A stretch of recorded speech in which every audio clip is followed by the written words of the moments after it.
और हमारे जो मीडिया के लोग हैं,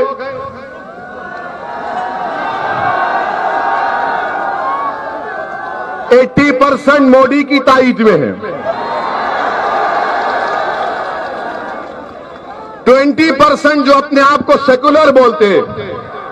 ये 80% और 20% में एक फर्क है, एक चीज है जो दोनों में मुत्तहिद है एक चीज पर। 80% जो मीडिया मोदी की सपोर्ट करता है, 20% जो अपने आप को सेकुलर बोलता है, सेकुलर नहीं है, अंदर से आरएसएस की पैंट पहने हुए हैं। तो वो और ये 80 और 20% एक बात पर मुत्तफिक है कि मुसलमानों की कोई पॉलिटिकल लीडरशिप नहीं बननी चाहिए, मुसलमानों की कोई लीडरशिप नहीं बननी चाहिए। ये बीजेपी आरएसएस के लोग कहते हैं मुसलमान की लीडरशिप बनेगी तो देश का विभाजन हुआ था।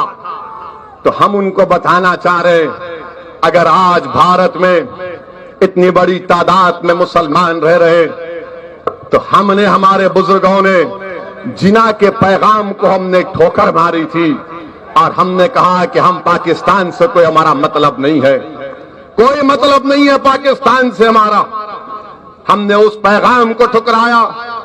और जो लोग मुझ पर इल्जाम लगाते हैं, क्या तुम नहीं जानते कि दिल्ली की जामा मस्जिद की सीढ़ियों पर खड़े होकर क्या भारत के मुसलमानों को उस वक्त की हुकूमत के वजीर मौलाना अबुल कलाम आजाद ने नहीं कहा था भारत के मुसलमानों से कि तुम हिजरत के मुकद्दस नाम पर फरार की जिंदगी मत गुजारो? क्या उस वक्त की हुकूमत नेहरू के कैबिनेट के मंत्री कौन थे? मौलाना अबुल कलाम आजाद रहमतुल्लाह अलैह। क्या मौलाना आजाद ने नहीं कहा था कि हिजरत के मुकद्दस नाम पर फरार की जिंदगी मत गुजारो? तुम इस भारत के शहरी हो तो बताओ आपने हमारे से क्या किया? फिर हमको इस वतन अजीज से जब भी मोहब्बत थी, आज भी और कल भी रहेगी इंशाअल्लाह ताला। और फिर ये जो 20% का अपने आप को सेकुलर कहते हैं, इनको भी एक ही बात की तकलीफ है कि ओवैसी मुसलमानों की पॉलिटिकल लीडरशिप की बात कर रहा है। ये नहीं हो सकता। मैं उन मीडिया के लोगों से पूछना चाह रहा हूं, जब अगर कोई एक मीडिया का एक जिम्मेदार किसी टीवी चैनल में पहुंच जाता है और वो एक बड़े ओहदे पर आ जाता है, तो वो ये कोशिश करता है कि अपनी जात के लोगों को मीडिया में घुसाया जाए, उसको नौकरी मिले। मैं नाम लेना नहीं चाहता, मगर किसी ने मुझसे कहा था कि फुला शख्स के बारे में आपकी राय क्या है? तो मैंने कहा उनके बारे में मशहूर है कि जब वो किसी टीवी चैनल में एंकर थे तो उस मीडिया चैनल के लोगों को बोलते थे कि ये मेरी जात का है, इसको नौकरी पे रख लो, इसको नौकरी पे रख लो।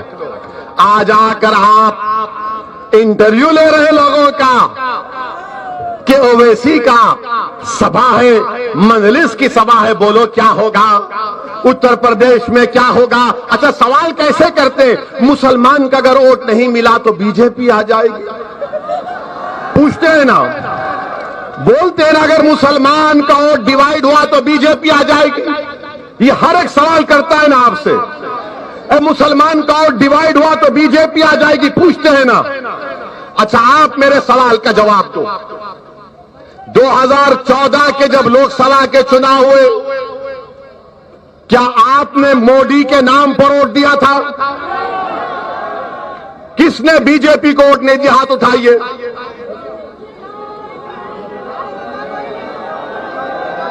चलिए, एक सवाल हो गया।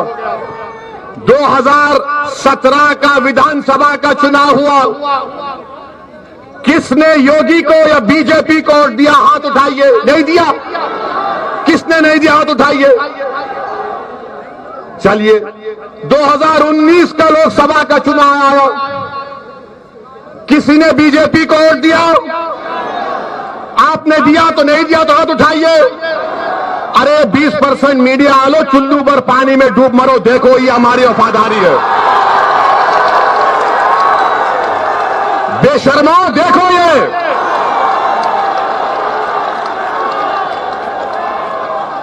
ना 14 में दिया, ना 17 में दिया, ना 19 में दिया। नहीं दिए ना, नहीं दिए ना। क्या तुम दोगे बीजेपी को वोट? क्या तुम मोदी को वोट दोगे? तो क्या तुम अब की बार ओवैसी का साथ दोगे? क्या तुम मंजलिस को वोट दोगे? अब सुनो आप,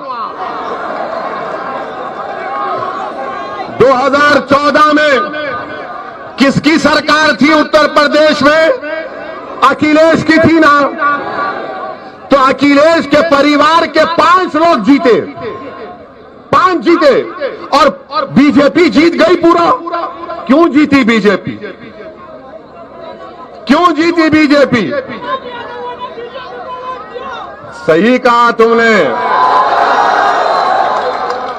सही कहा तुमने। उन्होंने कहा, मैं नहीं कह रहा हूं, जनता कह रही है। वरना ये 80%, 20% के दल्ले बोलेंगे, ओवैसी बोला।